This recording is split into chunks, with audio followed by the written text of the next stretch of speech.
The movie begins with Trevor thinking about his life. He remembers his tiny family, which only had his wife and daughter, but they became closer and closer every day. He remembers how they used to spend New Year's Eve together, feeling cozy and close. Then suddenly, it's just the mother and daughter watching, and Trevor is gone. He is now living by himself in a small house in Hertfordshire after his wife left him, and his daughter went to live with her mom. Trevor is excitedly waiting for his daughter, Maddie, and his ex-wife, Jess, to come for Christmas. He has also bought them gifts. Jess calls to let him know that her boyfriend has asked her and Maddie to his house in Barbados, so they won't be able to come for Christmas. She says they will get together for New Year's instead. Trevor says yes, but he doesn't really want to. Jess tells him that her boyfriend will also pay for Maddie's college, so Trevor doesn't have to worry about it. To keep his pride, Trevor tells a lie and says he already has the money to pay for it himself. At that moment, a mailman gives Trevor a letter. It's a notice about the bills he hasn't paid. He sends a voice message to Maddie, wishing her a great time in Barbados and saying he will miss her. Trevor then goes to St. Aldwyn Primary School, where he is a caretaker.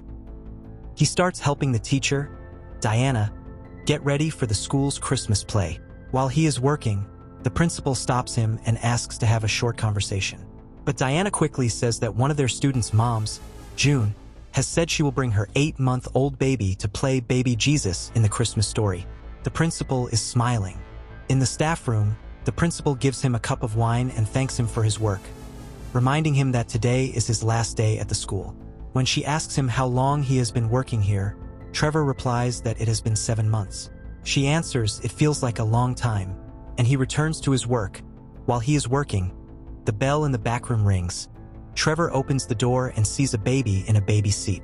He searches for his mom, but she isn't anywhere in sight.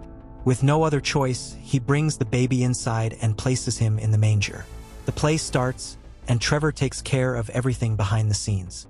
While he is working, he looks up the college fees for Maddie's school, which is £9,000. His phone is ringing. The caller says he is Cesar from the HR department of Grupo del Sanchez Romero, the new parent company of House Sitter Deluxe, where Trevor used to work. Cesar says he saw Trevor's profile on the employee website and is calling because the person they had for a special house-sitting job in London cancelled at the last minute. He asks if Trevor can work during Christmas. Trevor says he doesn't work during Christmas. Cesar says the job pays £10,000, and Trevor is so surprised that he drops a star prop on the stage while performing. £1,000. Trevor quickly says yes. Cesar says there will be an interview at the house today at 5 p.m. As Trevor closes the school, he hears a baby crying. He hears the noise and finds the same baby again. He looks for June's phone number and calls her, but it goes to voicemail, so he leaves a message. He chooses to take the baby to June's house, but when she opens the door, she says her baby has a cold, so she didn't drop him off at school. Feeling upset, Trevor calls the principal to talk about what happened. The principal says she will send a message to the parents' WhatsApp group and then hangs up the phone. Trevor calls the police to say that someone has dropped off a baby at his school. The officer who answers says they will call him back in 3 to 4 hours and blames the wait on the bad weather. Trevor says he needs to be in London by 5 p.m., so the officer suggests he call Child Services, as they can help him faster. Trevor makes a call, and a worker says they will come to get the baby from his house. Trevor tells him his address and begins to get ready for London. The social services worker comes soon after, but when Trevor goes to give the baby to them, he sees that the baby is missing. Nervous, he looks all over the house, shouting, "Baby Jesus! Baby Jesus!" The agent thinks Trevor is acting crazy and tells him to call him when he finds the baby. Then he leaves his business card and walks away. Trevor hears the baby making noises and finds him, but it is too late. He tries to call the agent, but it goes to voicemail. Feeling hopeless, he drives to the social services office, but it's closed for Christmas. In a final attempt, he calls the police again, but the signal is really bad. His phone dies during the call, and the police can only hear his last name. With no other choices, Trevor decides to bring the baby to London with him. 2 tickets to London, please. Right then, let's try and get this job. He finally gets to the house where he's taking care of things. He presses the intercom button and quickly puts the baby away. Trevor says who he is. The woman on the speaker says she will come down soon. Before she comes down, he puts the baby in his backpack. The woman says her name is Petra, and she is the personal assistant for the Schwarzenbach family. She says that their housekeeper, Janet, usually comes here, but she had to leave because of a sudden family emergency. Trevor nods and slowly steps back so Petra won't notice the baby hidden in his bag. In the elevator, Petra gives him a small key and explains that it's for getting to the penthouse. He doesn't need it for the other floors. As they rise, the baby makes a soft sound, and Trevor clumsily tries to mimic it to make it look like it came from him. When they get to the top floor, Petra says that this is the London home of the Schwarzenbach family, who haven't spent Christmas here for almost 10 years. The baby starts to whine, so Trevor quietly dances in place to soothe him. Petra thinks Trevor is just a weird guy. She asks him to put his bag down so she can show him the apartment. Trevor slowly steps back and puts the bag outside the door. He goes back to Petra as she begins naming the rooms in the penthouse. He walks after her without understanding what she's saying. From the side of his vision, he sees the baby crawling in the hallway. He's out of the bag. Petra keeps explaining the house rules and says that he can't have any visitors at all. Trevor nods his head slowly. As Petra keeps touring, Trevor gets worried and takes the baby's bottle, putting it inside a nice pot. The bottle makes a loud noise. Petra stops for a moment. Trevor anxiously says that the pot is really nice. Lovely pot. He starts looking for the baby again, trying to be as quiet as he can. He hears a gentle sound and sees him again, just when Petra says his name. Trevor picks up the baby and puts him in an empty box. Petra keeps talking and explains where the kitchen tools are stored. Trevor goes after her into the living room. Petra asks if he has any questions. Trevor nods and asks if he got the job. Petra says that he has it. She tells him not to misplace the key fob because it's the only one, except for the copy that the cleaning lady Elsa has. She gives him her business card. Trevor then asks if anyone will visit the penthouse for Christmas. Petra says no because all the staff is on vacation. She adds that if the Schwarzenbach family comes by unexpectedly, she would get into big trouble. Happy holidays. As soon as Petra goes, Trevor quickly charges his phone. He picks up a remote and presses a button out of curiosity. Outside, a big decorated statue starts to move. He hears the baby crying and takes him out of the storage bin. His phone rings again, so he gives the baby something to play with while he answers it. It's the police from Hertfordshire. Trevor says he is in London right now. The officer says that London is not their area to handle, and they will let the Metropolitan Police know. Trevor takes the baby out of his hiding place and notices a bad smell. Noticing the baby needs a diaper change, he looks around the penthouse for something he can use. In the main bedroom, he sees some silk scarves and decides to make a diaper with them and some clips he finds in a drawer. The baby starts to get cranky again. He's very hungry. Trevor takes out the bottle he put in the pot and feeds the baby, but the baby drinks it all fast. With no other supplies, Trevor goes to a nearby grocery store and picks up some baby food and milk. As he is walking out, his phone starts ringing. The caller says she is Georgia from Westminster Social Services. She explains that the police sent Trevor's report to her. Trevor asks what time she will come to pick up the baby. Georgia will respond tomorrow. They are very busy right now. Trevor lets out a deep breath, feeling sad. He goes back to the penthouse and Trevor tries to feed the baby, but the baby doesn't want to eat. Then Trevor smells a bad smell. Time to change the diaper again. The baby opens its mouth wide and yawns. Trevor puts him to sleep and then lies down too. At midnight, the baby starts crying again. Trevor tries to calm him by rocking him, patting him, and humming. Nothing is functioning. After crying for a while, the baby finally burps and smiles at Trevor. Trevor carefully puts the baby back in the basket, but as soon as he walks away, the baby starts to cry again. Feeling desperate, Trevor uses a wine cork as a substitute for a pacifier. The next morning, Trevor sees that he has just one scarf left. He chooses to buy real diapers right away. A few minutes later, the delivery person shows up. Trevor struggles with the intercom and can't make it work, so the delivery man leaves. Trevor quickly takes the elevator down and finds him outside. He tells him that he is the one who made the order. After getting the diapers, Trevor goes back into the elevator but then remembers he forgot his fob up on the top floor. At the same time, the baby, still in the penthouse, starts to climb the stairs. Worried, Trevor goes to the front desk and takes out the employee record books for the building. He looks until he finds the name Elsa, the cleaner who also has a key fob. Trevor tries to call her by reaching into his pocket, but he realizes his phone is in the penthouse. At that time, a person who lives there comes into the lobby. Trevor says his name and explains that he is taking care of the Schwarzenbach family's house. The man hardly responds. Trevor asks if he can use his phone for an emergency call.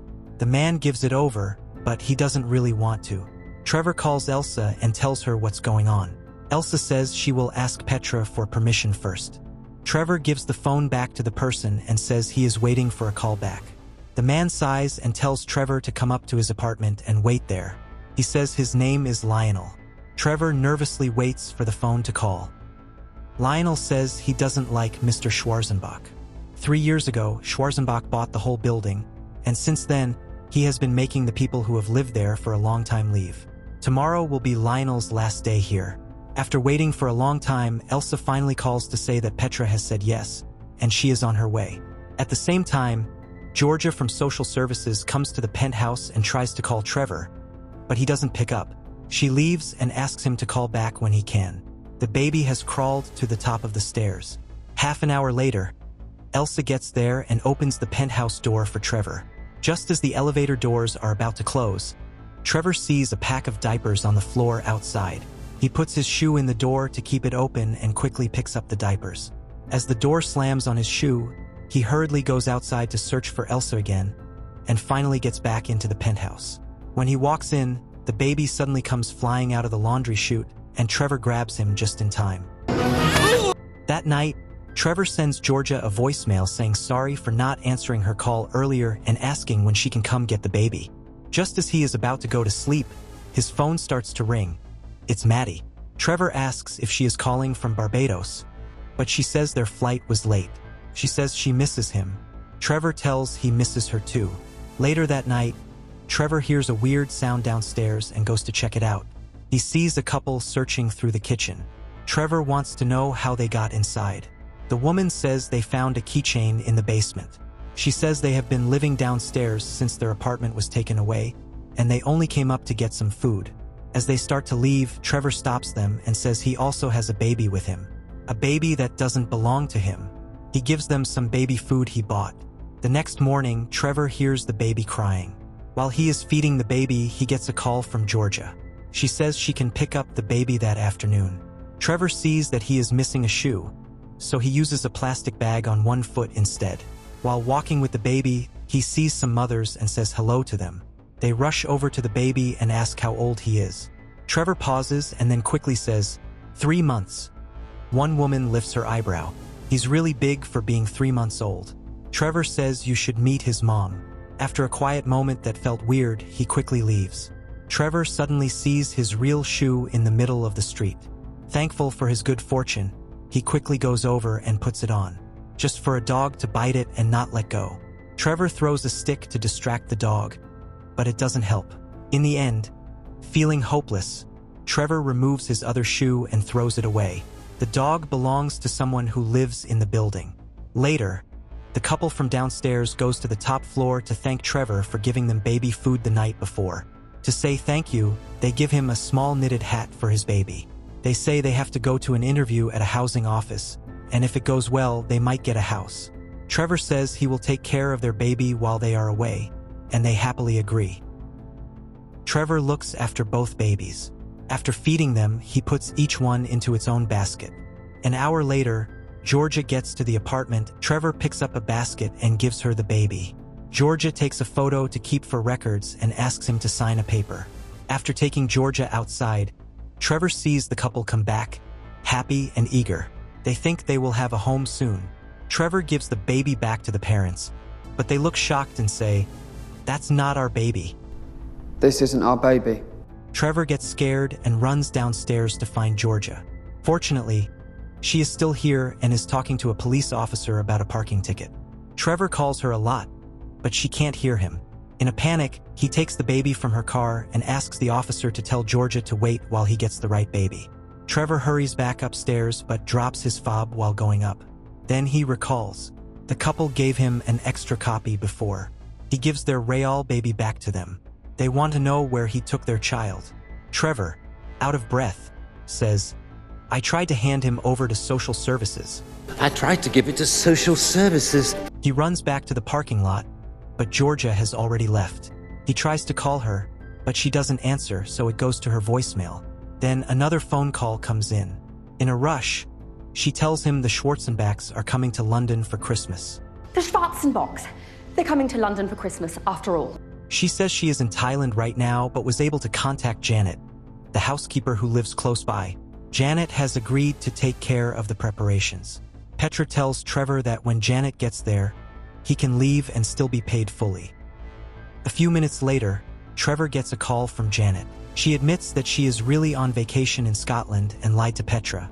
She says she will take a train and arrive tonight. She also asks Trevor to do her a favor. There's a credit card in the kitchen office drawer, and she wants him to begin buying things for Christmas. At the same time, Georgia discovers that the baby she picked up is gone. Scared, she quickly calls the police to tell them what happened. At the grocery store, Trevor fills his cart with different foods, sauces, and goodies for the big Christmas dinner he has to make. About an hour later, Trevor is done with his shopping. He tries to call Georgia again, but she still doesn't answer. He goes to the basement and gives the couple some chocolate and a bottle of wine as a Christmas gift. They thank him sincerely. Then Trevor sees his lost shoe on a counter. Happy, he puts it on. But the same dog sees the shoe and runs right into the elevator after it. Trevor tells the woman he will bring the dog back soon. I'll bring him straight back down. But when he gets to the first floor, the woman is not there anymore. He writes his phone number on a piece of paper and sticks it next to the elevator. Trevor brings the dog back to the apartment, but the dog starts making a mess right away. To keep the dog from chewing on the groceries, Trevor uses the keychain to get the dog's attention, but the dog accidentally swallows it. Trevor picks up the dog and looks at the elevator buttons. Luckily, the key fob still works. At that moment, his phone starts ringing. Janet is saying that all the trains were full, so she got a ticket for a night train. She asks him for another help, to put decorations on the Christmas tree. She says she will get someone to bring it to him, thanks him, and then hangs up. Next, Trevor gets a call from the dog's owner, who says her name is Annabelle. Trevor says he is not at the Penthouse right now. Annabelle asks when he will return. Trevor thinks for a bit and replies maybe 2 or 3 hours. An hour later, the Christmas tree arrives at the apartment. Trevor thinks of a smart way to put it together and add lights to it. Then he takes the dog for a walk, and the dog finally poops. Trevor finds a poop bag on the dog's collar and uses it. When the elevator doors open, Annabelle is there. She smiles at her dog and asks if he went to the bathroom. Trevor shows her the bag. She says thank you to him. She asks if he is going up. Trevor nods and presses the button for the penthouse with the dog poop bag. Then Annabelle gets off at her level. The next morning, Janet makes another call. She tells Trevor she can't come, so he'll have to get ready for the Christmas dinner by himself. She says that 12 or 13 people will come and shares the recipe instructions with him. Trevor starts cooking and handles the big meal surprisingly well. Finally, he finishes all his dinner. He stands by the elevator as it gets dark. Time goes by. Trevor tries to call Janet, but she doesn't answer. He calls Petra to ask when the Schwarzenbach family will get here and says that Janet cooked the meal. But Petra tells him that the family has decided not to come, and she realizes she forgot to tell Janet. She asked Trevor to give her sorry message. Then she hung up.